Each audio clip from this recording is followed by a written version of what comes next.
What is going on, beautiful people? I am Lee Hammock, the diagnosed self-aware narcissist known as mental illness, and welcome to another episode of the Narcissists Code.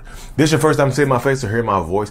I use my platform on social media to raise awareness for NPD, get more people into therapy, like myself, 6 years strong, y'all. It's literally 6 years. And also validate the victims, survivors, and thrivers of said disorder, said toxic people, said toxic traits.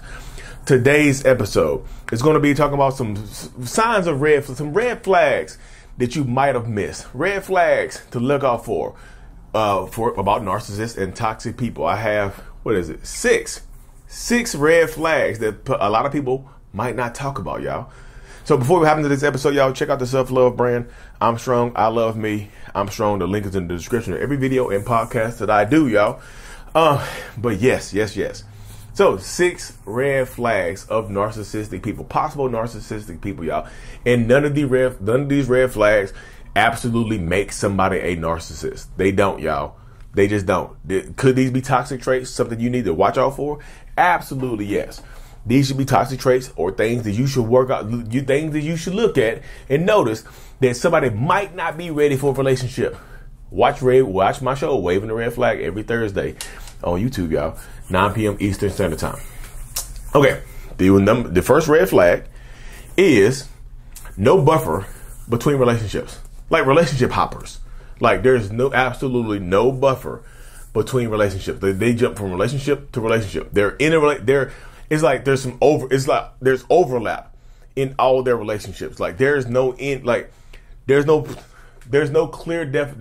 clearly defined line when their last relationship ended to when their new relationship started. There's overlap. Even with your relationship with you, they're talking to you and they're still be done with the old relationship, the previous relationship. They're still kind of in it. They're still, we're not happy. We're still together, but we're not happy as we used to be. We starting to work things out for the kids. We together. We still sleeping. Y'all, come on now. Come on. Yeah, is it true sometimes that people can live in the same house and be separated? Yes. But a lot of times, y'all, that's not true. A lot of times it's a goddamn lie, but that's what people bank on, the fact that it could be true. It could be. Narcissistic people just thrive on could be. Could be's. That's going to be a short video here pretty soon. Narcissistic people thrive on things that could be. You know what I mean? I'm writing that in big letters. Could be. Y'all going to hear that if y'all see that in a short video, just put a fire sign. Just let me know you watched this video too. But yeah. That's how it goes, though, y'all. Things that could be true. They could still be broken up with their ex and just living together for the kids because inflation and prices are high. Yeah, they could be. But there's no buffer, y'all. They break up. They try to set something up before they move on to somebody else. And y'all, the new relationships in these situations rarely ever work out. If they're still with somebody else and they're just now starting to talk to you, y'all, you are the new supply. You're the new supply. You are. I just ask yourself this question right here. Why do you think if they are not done with their previous relationship and they're talking to you, why do you think they're going to treat you better? That'd be blowing my mind. Why? Because they told you? Why y'all believe in strangers? So why y'all so quickly to give somebody the benefit of the doubt? Why? Why y'all so apt to believe strangers? Oh, they're going to treat me better. I know that they're cheating with me, but they're going to treat me better. What the Goose Fraba. What are you telling yourself? I know what the narcissist is telling you, but what are you telling yourself to make you believe this shit? Like, seriously. No buffer between relationships is a red flag, y'all. The second one, y'all. Any lie is and this should go without saying.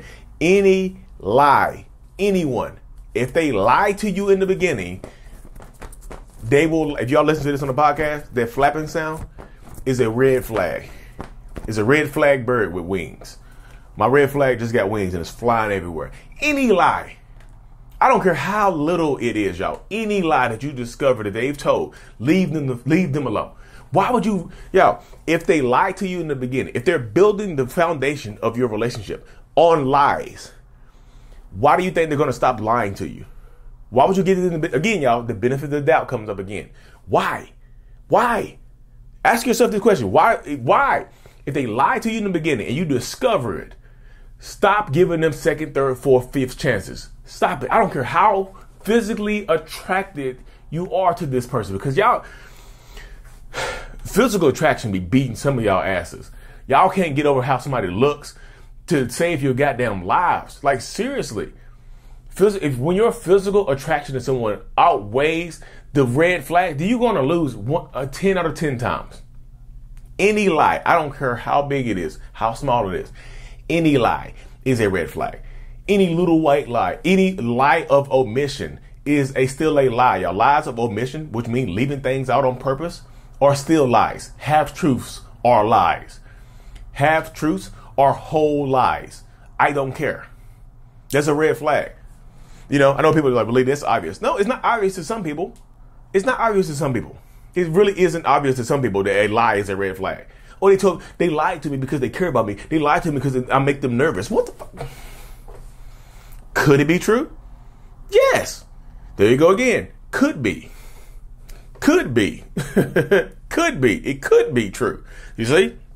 That's how they get you, y'all. And yeah, I don't want this episode to sound victim blaming. I promise you I don't. But I want y'all to take a look at yourselves and see what you are allowing into your life with people's words and not their actions. You see what I'm saying? That's what I'm trying to help y'all guide. Y'all know I'm trying to help y'all win. The third one, they are a great listener, but not a great sharer. Believe, what do you mean? We want to find people who listen to us. Yes. You want to find people who listen, but you also want to find people who reciprocate the information sharing. You see what I'm saying? You want to find people that reciprocate the level of information sharing that's going on here. Because one common misconception that a lot of people make about narcissists is that narcissists make everything about themselves when they first get to know people. One of the red flags of narcissists, they talk about themselves all the time. Everything's about them. Everything's about them. No, some narcissistic people like myself, I listen. I'm an information gatherer. I listen. I just don't share much. It's just like you're oversharing. You are oversharing. I'm undersharing. That's a red flag because now I know so much about you. You hardly know anything about me. But guess what? You're smitten because I listened to you. Because I gave you a listening ear. So you're smitten now. I've never had anybody listen to me like that. Of course you haven't. Because I'm gathering information to use against you, to love bomb you. You see what I'm saying? You don't know anything about me. I shared very minimal stuff with you. So equal reciprocation of information, y'all. Equality in information sharing. If they're a great listener, but not a great sharer, it's red flaggy to me. You see what I'm saying? Could they be a good person and just be emotionally immature? Yes, they could be. You see, there it goes again. Could be. Could be. The fourth one, y'all, is trauma dumping. So this is the opposite of the third one. Some narcissistic people just dump their trauma onto you and they don't listen to yours. You see what I'm saying? They just it's called verbal vomiting. They just vomit everything that they've done or everything that they've been through. They just vomit it onto you. They just trauma dump onto you. They just overwhelm your senses with trauma. And if you're a highly sensitive person, you're a highly empathetic person, you're going to feel bad for them. Oh my goodness, you've been through that? The first date, they're telling you about their abusive childhood. And then if you've been through something similar, y'all bonded on abusive childhoods. You see what I'm saying? Now you're all bonded on abusive situations, abusive childhoods and whatnot. You see how that works out right there? You see how subtle it can be. You know what I mean? They trauma dump onto you. Either they're, like I said, that's why I say equal information sharing. Equality in information sharing. That's healthy. That's healthy right there. And inequality in relationship sharing is toxic as hell. It's manipulative. It just is. If they are just listening and not sharing, they're information gathering to use against you. If they're just overwhelming you with information, they're trying to love bomb you or get you to feel sorry for them, and they don't care about what you have to say or what you've been through. You see how both are bad. You know, both are bad. You know, the equality of those is up to you. It's subjected to the person who's listening, but that's how it goes. The fifth one, y'all. The fifth red flag. I should have got all my red flags and just started adding them together. The screenshot, the thumbnail of this, I'm gonna have my red flags in my hand. I'm gonna have a bunch of them. Okay, just for the thumbnail of this video, I'm gonna make a special one for y'all. The fifth one, y'all, is blames their exes for everything. Not just saying, like I said, I know all my exes are crazy is a red flag, But if they are escaping accountability in their previous relationships, falling apart, all of them, like all their exes led to them, their exes never treated them well. Could it be true? Could be. But it's red flaggy to me if they're not taking any type of accountability for what has transpired in any of their relationships. You see what I'm saying? There's no accountability here. It's just like, all my exes did this to me. All my exes treated me badly. Every ex is at fault. But what do they play it? What role have they played in it? You see what I'm saying? What role have they played? Ask yourself that question. What role have they played in this situation? Because if I tell you that all my exes have treated me badly, and you like me, if you're physically attracted to me, you see what I'm saying? If you're physically attracted to me, if I meet your criteria, because that's what people are looking for. 6 foot, 6 pack, 6 pack, 6 figures. That's all I want. You know what I'm saying? If I meet your criteria, then you just some of the stuff you should put up with. Some of the stuff you let go by. You see what I'm saying? That happens. But like I said, if they're blaming their exes for everything, they want you to feel bad and not do what their exes have done, quote unquote done. They don't want you to do what their exes have done. You know what I mean? That happens right there in these situations. That happens. If they're blaming their exes for everything, can it always be the ex's fault? Could be. Here we go again, y'all. It could be the ex's fault. I love it, y'all. Could be. Look, if you made it this far, you have to put could be. Just put could be in the comment section. And people who haven't watched the whole video, they're going to be confused. Like, why the hell everybody keep watching could be? Everybody keeps typing could be in the comments. Let's mutually confuse everybody, y'all. Let's confuse them. Could be. Just put could be in the comment section. I appreciate y'all. I really do. The last one, y'all. Too much, too fast. This is what being in a relationship, y'all. I say is like getting in a car together, and y'all are there. Like every stop sign or every mile marker, every speed limit sign is a mile marker. I call those relationship mile markers. It's just like driving on the highway together at a constant speed. You're passing relationship mile markers in a timely manner in a healthy relationship. In a toxic relationship, you're blowing by these relationship mile markers extremely fast. It's like you're on the highway going 150, blowing by all the other cars. It's a 2-lane highway. You're blowing by all the other cars who've been on the highway longer than you.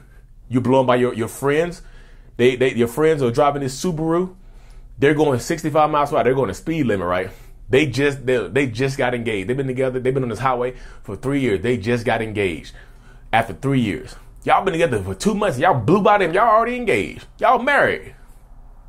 Your friends that have been together for 5 years, they just had their first baby. Y'all already pregnant and moving in together. Y'all just blew by them. You see how fast you're going. Too much, too fast.